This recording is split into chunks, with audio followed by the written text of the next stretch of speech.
चलिए, class 10 real number chapter खत्म हो चुका था and we'll start with the chapter number 2 which is polynomials.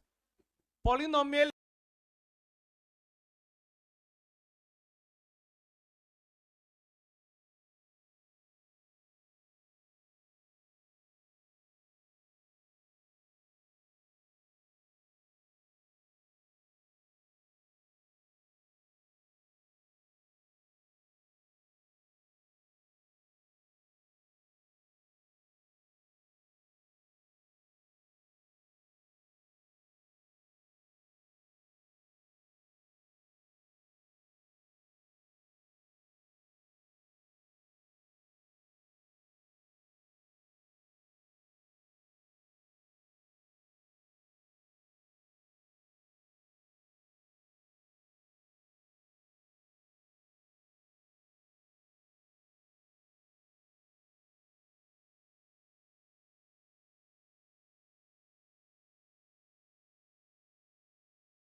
तो किसी भी पॉलिनोमियल में वेरिएबल का मतलब क्या होता है? वेरिएबल मतलब वो जिसकी वैल्यू चेंज हो सकती है। ठीक है, अब क्योंकि उसके अपने आप में कोई वैल्यू नहीं होगी, आप एक बात बताओ, आप क्या 2 की वैल्यू चेंज कर सकते हो? है कभी ऐसे मैथ्स का क्वेश्चन किया है, लेट 2 बी 4? है ना, प्लीज ऐसा मत करना है। ओके, तो इसकी वैल्यू चेंज नहीं कर सकते, इसीलिए इसको हम अल्फाबेट से डिनोट करते हैं, है ना। तो जनरली हम कहते हैं 2x प्लस 3, अगर मान लो ये है, तो ये जो x है इसमें हम वैल्यू 1 डाल सकते हैं, 2 डाल सकते हैं, 3 डाल सकते हैं। इसकी वैल्यू चेंज कर सकते हैं, इसकी वैल्यू वेरी कर सकती है, ये वेरी करने के एबल है, इसीलिए इसका नाम वेरिएबल है। अभी शेरो शायरी नहीं कर रहा, ठीक है, समझ में आ रही है बात? हाँ, तो हम कहते हैं डिग्री ऑफ पॉलिनोमियल क्या होता है? वेरिएबल, वेरिएबल की हाईएस्ट पावर। ठीक है बच्चों को लगता है कितना इजी टॉपिक है, एमसीक्यू में क्वेश्चन आता है। अब देखते हैं जरा क्वेश्चन, ठीक है, जो बच्चे लास्ट क्लास में आए थे चुप रहना। हाँ ठीक है, तो फॉर एग्जांपल आई से p of x is 8x square plus 10y की power 4। Okay, what is the degree of polynomial, 2 और 4? ये कह रही है मैं लास्ट क्लास में नहीं आई थी, मेरे को आता है। हाँ, अब समझो मेरी बात। हाँ, हाईएस्ट पावर होती है, पर हाईएस्ट पावर किसकी? हाईएस्ट पावर वेरिएबल की। अबे ये रट्टा मत मारो, एक्स की। ठीक है, वेरिएबल, वेरिएबल की हाईएस्ट पावर। और अब वेरिएबल कौन है, इसकी पहचान होती है इससे, ये जो आप कभी रीड नहीं करते ना, असद फालतू की चीज है, ये बड़े काम की चीज है बेटा, समझो। ये जो P लिखा है ना, P, ये है इस पॉलिनोमियल का नाम। नहीं, P फॉर पॉलिनोमियल नहीं है यार, ये लो, मैं हाँ मैं कुछ और करता हूं, के। ठीक है, पोटेशियम। हाँ, ये नीरज सर से ज्यादा इन्फ्लुएंस हो गया आज। हाँ ठीक है, इधर देखो, तो के जो है, मान लो ये क्या है, पॉलिनोमियल का नाम।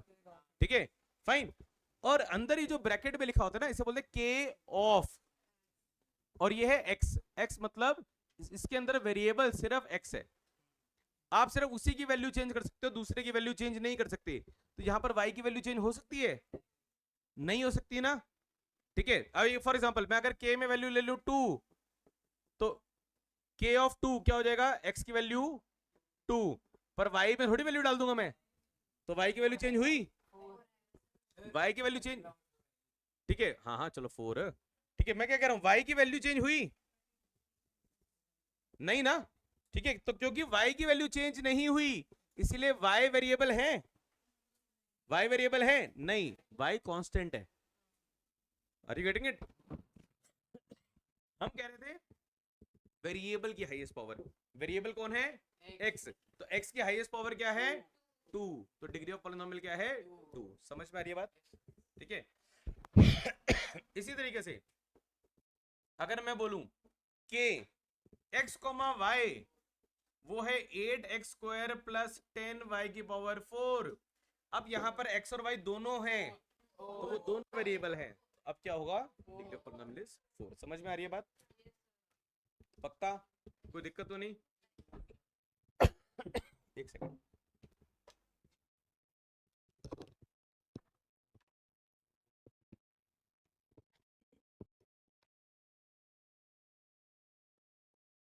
आई need a water bottle please. हाँ थैंक यू। इधर देखो बेटा जी, लुक हियर प्लीज।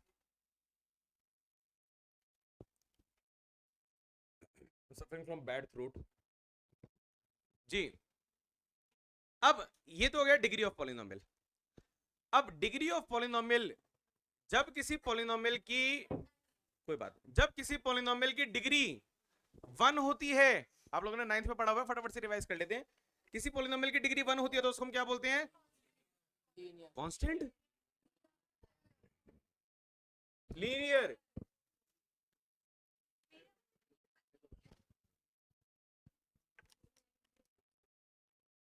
ओके हाँ, किसी की डिग्री 2 होती है तो, 3 होती है तो क्यूबिक, एंड 4 होती है तो बाई क्वाड्रेटिक। तो लीनियर 1, 2 पे क्वाड्रेटिक, 3 पे, 4 पे, अच्छा, और अगर कोई भी ना हो 0, तो that's a constant. Okay fine, चलो ये तो मैं आता है। अब इस चैप्टर में हमें जिसके बारे में बात करनी है ना, वो है क्वाड्रेटिक पॉलिनोमियल। ओके, हमें पढ़ना है क्वाड्रेटिक पॉलिनोमियल्स के बारे में। ओके, एंड क्वाड्रेटिक पॉलिनोमियल में हमें क्या करना है? पहले पॉलिनोमियल की वैल्यू निकालनी है। ठीक है, अब सुनना मेरी बात ध्यान से। हम कहते हैं कोई स्टैंडर्ड फॉर्म क्वाड्रेटिक पॉलिनोमियल की होती है ax² plus bx plus c equal to 0। ये है क्वाड्रेटिक इक्वेशन। इस क्वाड्रेटिक इक्वेशन के दो आंसर होंगे। ये जो दो आंसर आते हैं इस इक्वेशन के, उनको हम बोलते हैं जीरोस, उनको हम बोलते हैं रूट्स, उनको हम बोलते हैं फैक्टर, उसको हम बोलते हैं सॉल्यूशन। ठीक है, उसको हम और क्या बोलते हैं? चलो कितना बोलेंगे अब हम, ठीक है फाइन। तो रूट बोल लो, जीरो बोल लो, फैक्टर बोल लो, सॉल्यूशन बोल लो, सब एक ही बात है। अब कितने जीरो होंगे? That is equal two degree of polynomial. अब यहां पे डिग्री क्या है? 2, तो क्योंकि डिग्री ऑफ पॉलिनोमियल है 2, तो कितने जीरोस होंगे? 2। दो जीरोस ऑफ पॉलिनोमियल होंगे, और इन दोनों का नाम होगा, एक का नाम होगा अल्फा और दूसरे का नाम बीटा। एम बच्चों को डराने के लिए ये नाम रखे हैं, ठीक है, क्लियर है? अल्फा और बीटा। आपका सबसे पहला काम जो है ना, वो ये है क्वाड्रेटिक इक्वेशन को स्प्लिट करो। 9th क्लास में मिडिल टर्म स्प्लिटिंग करी थी ना हमने, ठीक है। क्वाड्रेटिक इक्वेशन को स्प्लिट करो, और स्प्लिट करके ना ये अल्फा और बीटा, इनकी जो वैल्यू है इसको कैलकुलेट करो। जैसे फॉर एग्जांपल आई से, लेट्स सपोज एक कोई भी गंदा सा पॉलिनोमियल ले लेते हैं। अच्छा पॉलिनोमियल लेना है, ओके हाँ हाँ बिल्कुल। 6x² -3 -7x, okay. अब ये देखो, पहली चीज, ये जो क्वेश्चन है ये स्टैंडर्ड फॉर्म में नहीं, तो सबसे पहला काम आपको क्या करना है, इसे स्टैंडर्ड फॉर्म में कन्वर्ट करना है। ठीक है, कैसे करेंगे, तो हम वैसे लिखेंगे 6x²। अब कई लोग कहते हैं लास्ट वाले नंबर को फर्स्ट नंबर से मल्टीप्लाई करो, मैं कह रहा हूं दोनों के फैक्टर निकाल लो अलग अलग, फैक्टर की ग्रुप ही तो बनानी है। तो लास्ट वाला जो नंबर है कांस्टेंट, उसका फैक्टर क्या है 3, और पहला नंबर 6, इसके फैक्टर क्या है 2 और 3, एक 1 तो आ ही जाता है साथ में। आपको क्या नंबर बनाना है 7, माइनस को छोड़ दो भी, क्या नंबर बनाना है 7। तो 7 कैसे बनेगा, अगर 3 3 जा 9 में से 2 1 जा 2 माइनस कर दूं तो 9 - 2 इंडिया में 7 होता है। बोलो बेटा, पक्का समझ में आ रहा है। तो अपना एक स्टेप लिखना जो बहुत सारे बच्चे नहीं लिखते, ठीक है, वो स्टेप लिखना जरूरी है, उससे ना तुम्हारी सिली मिस्टेक्स नहीं होंगी। ठीक है, मैं तो कहता हूँ ये सिली मिस्टेक जैसा कुछ होता ही नहीं, ये डिजास्टरस मिस्टेक होती है, मतलब तुम्हें आंसर आता है फिर भी तुम प्लस माइनस के चक्कर में उसको पूरा का पूरा गलत कराए। देखो इधर 6x², ये माइनस प्लस के चक्कर में मत पड़ो, तुम्हें पता है ना 9 - 2 पे 7 आया था, इसको लिखो 9 - 2। ओके, क्लियर है। आप नॉर्मल 7 की तरह सॉल्व करो, बच्चे ना दिमाग लगाते हैं, हमें चाहिए -7, -7 मतलब अगर -9 में +2 करूंगा तो आएगा -7। चुप है, तेरे को 7 चाहिए, 7 कैसे आएगा, 9 में से 2 माइनस करेंगे 7 आएगा, माइनस को बाहर पड़े रहने देना, अब मल्टीप्लाई कर लेंगे। ठीक है, अब इसे मल्टीप्लाई करो तो हम कहेंगे 6x² - 9x minus minus plus 2x -3 बन गया पॉलीनोमियल। अब कॉमन लो, इन दोनों में से कॉमन लेंगे क्या आएगा 3x, तो क्या बचेगा बेटा 2x, इसमें से क्या बचेगा -3। अब इसमें कॉमन लेंगे +1, बचेगा 2x -3। ये दोनों ब्रैकेट्स बिल्कुल सेम होने चाहिए, अगर ये दोनों ब्रैकेट सेम नहीं हुए तो आपका आंसर गलत है। ओके, तो एक ब्रैकेट बना 3x + 1, ठीक है, और एक बना 2x -3। ओके, 9th में आप यहीं तक करते थे, 10th पे थोड़ा सा एक स्टेप और आगे जाएंगे। कैसे, 3x + 1 को 0 के इक्वल करेंगे तो 3x = -1, x की वैल्यू इज -1/3। समझ में आ रही है बात, ठीक है। एंड 2x -3 को हम 0 के इक्वल करेंगे, 0 के इक्वल करेंगे तो 2x की वैल्यू इज 3, x की वैल्यू इज 3/2। समझ में आ रही है बात। ये दो वैल्यूज जो हैं आपके हमारे पास, इसमें किसी को भी अल्फा किसी को भी बीटा बोल सकते हैं। ठीक है, तो हम ये कह सकते हैं कि भाई अल्फा की वैल्यू है -1/3 एंड बीटा की वैल्यू है 3/2। बताओ बेटा, कोई डाउट किसी को यहां तक। ये 9th वाले काम है, स्प्लिटिंग ऑफ मिडिल टर्म। जी बेटा, इसके नीचे ये वाला, ये बेटा इसको हमने मल्टीप्लाई किया -9 × x -9x and minus minus क्या हो जाएगा बेटा प्लस 2x। ठीक है, फाइन। हाँ, अब उसके बाद इन दोनों में से कुछ कॉमन लो, ये दोनों 3 के टेबल में जाते हैं ना 9 और 6, तो 3 और दोनों में से x कॉमन आ गया, और इन दोनों में से क्योंकि कुछ भी कॉमन नहीं आ रहा तो वो 1 लिख दिया, तो ये अंदर बचा हुआ ब्रैकेट बना। ये ब्रैकेट हर बारी सेम बनने चाहिए। ठीक है, तो एक आंसर ये ब्रैकेट हो गया और एक जो बाकी बचे हुए थे 3x + 1। Okay, any doubt anyone, पक्का, कोई दिक्कत तो नहीं। ठीक है, तो यहां से है ना अल्फा बीटा की वैल्यू निकल गई -1/3 और 3/2। सबसे पहले तो आपको यही कोशिश करनी है, कोशिश करो कि किसी तरीके से जो इक्वेशन है ना उसकी मिडिल टर्म स्प्लिट हो जाए, और मिडिल टर्म स्प्लिट करने से आपको उसके रूट्स जो है अल्फा बीटा डायरेक्टली मिल जाए। अगर ये हो गया तो वो जो भी आपसे पूछेगा वो बहुत जल्दी सॉल्व हो जाएगा, उससे जल्दी कोई तरीका नहीं है करने का, पर ज्यादा टाइम मत लगाना इस पे। ओके, द मोमेंट आपको लगे फैक्टर नहीं मिल रहे तो जो मैं अभी सेकंड मेथड कराऊंगा उसकी तरफ मूव करना। Okay, fine. पर अगर फैक्टर मिल जाए तो इससे आसान, इससे बढ़िया और कोई चीज नहीं है। समझ में आ रही है बात? तो पहला काम तो ये फैक्टर निकालो। अब क्वाड्रेटिक इक्वेशन से ही इंस्पायर्ड एक वैरायटी है जो कि क्या कहती है, वो कहता है अगर स्टैंडर्ड फॉर्म किसी इक्वेशन की है ax² plus bx plus c equal to 0, अगर ये है तो ऐसे में इसके दो आंसर होंगे अल्फा और बीटा, और अगर आप अल्फा और बीटा को ऐड कर दोगे तो that is called as sum of roots. क्या बोलेंगे उसे हम? Sum of. और ये हमेशा माइनस बी बाय ए के इक्वल होगा। किसके इक्वल होगा? माइनस बी बाय ए। दोबारा बोलो, माइनस माइनस माइनस, हाँ बस ये बोलते रहना घर तक जाते जाते, ठीक है? ओके, अल्फा इंटू बीटा अगर इन्हें मल्टीप्लाई करोगे तो उसे हम बोलते हैं बेटा प्रोडक्ट ऑफ रूट्स, ठीक है? एंड प्रोडक्ट ऑफ रूट क्या होता है? C upon A. Are you getting it? Clear है? क्या होता है? C upon A. फाइन। तो सम ऑफ रूट क्या था? Minus B upon A. Product of root क्या है? सी अपॉन ए। ओके, जैसे अभी जो पीछे हमने पॉलिनोमियल लिया वो पॉलिनोमियल क्या था? देखते हैं जरा। 6x² minus 7x minus 3।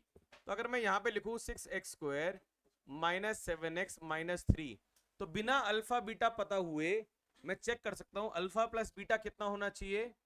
अच्छा नहीं, एक ना छोटा स्टेप है वो लिख लिया करो। इसमें a का मतलब है 6, b का मतलब है -7। कुछ बच्चे ना 7 लिख देते हैं, वो गलत हो जाता है।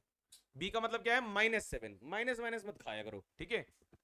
c का मतलब है -3। तो अल्फा प्लस बीटा की value is minus B by A, ठीक है? तो माइनस बी बाय ए के अकॉर्डिंग कितना हो गया?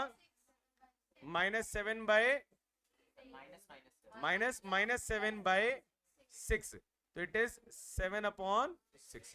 क्लियर है? Alpha into beta is C by A. C की वैल्यू क्या है? -3 बाय 6। ये कैंसिल हो सकता है ना, तो इट इज -1 बाय 2। ये समझ में आ रहा है? बताओ, ये समझ में आ रहा है? ठीक है? हाँ, इससे करना ज्यादा आसान अभी लग रहा है तुम्हें, क्योंकि सम और प्रोडक्ट निकालना है। अगर स्प्लिटिंग करेंगे तो थोड़ा टाइम लगेगा, ठीक है? यही तो किया है। Very good. हाँ, अब एक काम करते हैं, सुनो। अभी जो हमने पीछे क्वेश्चन किया था एक बार जरा चेक करते हैं। हो सकता है भैया आंसर गलत हो हमारा, ठीक है ना? फाइन, एक बार चेक कर लेते हैं। तो इसको करते हैं जरा साइड में इधर जी। और ये आंसर क्या आया था? अल्फा आया था -1/3, बीटा आया था 3/2। चलो जी, तो अल्फा एक मिनट को सुन से लेते हैं। हाँ, अल्फा क्या आया था? -1/3। बीटा क्या आया था?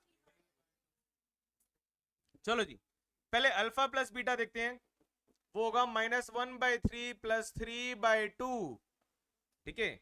अगर मैं एलसीएम ले लूं बेटा तो एलसीएम क्या आएगा? 6। 2 इंटू -1 और ये हो जाएगा +9, तो ये क्या हो गया बेटा? 7 अपॉन। तो अल्फा प्लस बीटा की वैल्यू क्या हो गई? जरा चेक करें, अल्फा प्लस बीटा फॉर्मूले से क्या आ रहा था? 7/6। मैच कर गया? मैच कर गया? ठीक है, तो हम लिखेंगे यहाँ पे नीचे हेंस वेरीफाइड। ओके, चले एक बार प्रोडक्ट ऑफ रूट देखते हैं। अल्फा इंटू बीटा, तो दैट इज -1/3 इंटू 3/2। 3 से 3 कैंसिल, क्या आया? -1/2। जरा चेक करते हैं, ये भी -1/2 आ रहा था, ठीक है? तो लिखेंगे hence verified. Are you getting it? Clear है? समझ में आ रही है बात? तो आपको क्या करना है, पूरा क्वेश्चन समझते हैं जो एनसीईआरटी का लेवल है। आपको क्या करना है, वो आपको एक क्वाड्रेटिक पॉलिनोमियल देगा, आपको उसको स्प्लिट करके अल्फा और बीटा निकालना है। एक बार अल्फा और बीटा निकल गया, उसके बाद चेक करना है अल्फा प्लस बीटा की वैल्यू क्या आ रही है ऐड करके, और अल्फा प्लस बीटा की क्या वैल्यू आ रही है फॉर्मूले से। चेक करो क्या दोनों आंसर सेम आ रहे हैं। फिर अल्फा और बीटा मल्टीप्लाई करेंगे तो आंसर क्या आ रहा है? वैल्यू से। और फिर चेक करेंगे अल्फा इंटू बीटा फॉर्मूले से, और चेक करेंगे क्या ये दोनों वेरीफाई हो रहे हैं। अगर ये सब वेरीफाई हो जाए तो हम नीचे लिख देंगे हेंस वेरीफाइड। हेलो, ये वेरीफाई होंगे ही होंगे। ठीक है ना, कहीं ये मत लिख देना नीचे फॉल्स, ठीक है, this is not true, okay, hence our assumption is wrong, है ना, ओके, रियल नंबर चैप्टर से बाहर आ जाओ। हाँ, समझ में आ रही है बात? पक्का, कोई डाउट तो नहीं किसी को? फाइन, एनसीईआरटी के ना सुंदर सुंदर क्वेश्चन देख लेते हैं इसके, ठीक है, जरा दिखाना एक प्यारी सी एनसीईआरटी तुम्हारी, एनसीईआरटी दिखाना, पास ऑन करना। क्या बेटा? इधर इधर लिखा है ना माइनस बी अपॉन ए, फॉर्मूला इधर लगा है ना, यहाँ तो मैंने सिंपली ऐड किया है। हाँ हाँ हाँ, देखिए बेटा इधर एक्सरसाइज 2.1 हम लोग लास्ट क्लास में डिस्कस कर चुके थे, ठीक है, ग्राफ्स वाली। 2.2 आज हम कर रहे हैं। स्कूल के हिसाब से इसी एक्सरसाइज पे चैप्टर खत्म हो जाता है और हमारे हिसाब से इसके बाद चैप्टर शुरू होता है, ओके, ये तो कुछ भी नहीं है अभी, ओके। क्वेश्चन कर लीजिए एनसीईआरटी का, क्वेश्चन नंबर 1 का first part, x square minus 2x minus 8। Third part मैंने अभी कराया था, अभी जो मैंने क्वेश्चन कराया था वो थर्ड पार्ट था, ठीक है। एक कर लो second part, it is 4x square minus 4x plus 1। एक ये पार्ट करो, 4x स्क्वायर प्लस 8x, और एक पार्ट ये कर दो, 3x square minus x minus 4।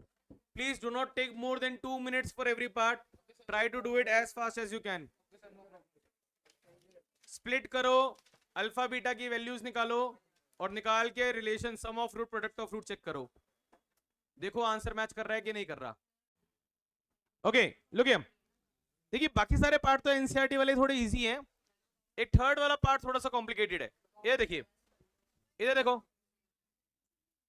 Look here please, कह रहा है 4x स्क्वायर प्लस 8x। अब इन दोनों में से क्या कॉमन आएगा?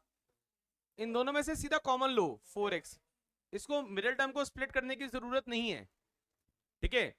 4x लो तो क्या बचेगा? x plus 2। अब एक बार 4x को 0 के इक्वल रखो, एक बार x प्लस 2 को 0 के इक्वल रखो, x की वैल्यू हो जाएगी बेटा -2 और यहां पर x की वैल्यू हो जाएगी 0/4, x की वैल्यू कितनी हो जाएगी? 0, ठीक है, फाइन। तो अल्फा हो गया 0 एंड बीटा हो गया -2, ओके। समझ में आ रही है बात बेटा? फाइन, समझ में आ रहा है बेटा? बाकी सारे पार्ट्स तो इजी है, हाँ हाँ।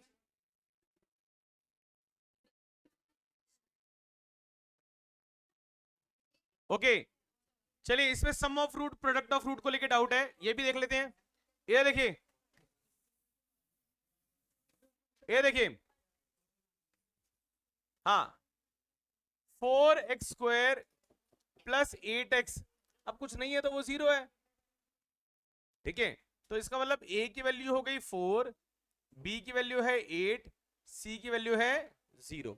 जरा चेक करते हैं, अल्फा प्लस बीटा, ठीक है, क्या होता है फॉर्मूला? -b/a, तो इसके अकॉर्डिंग होना चाहिए -8/4, होना चाहिए -2।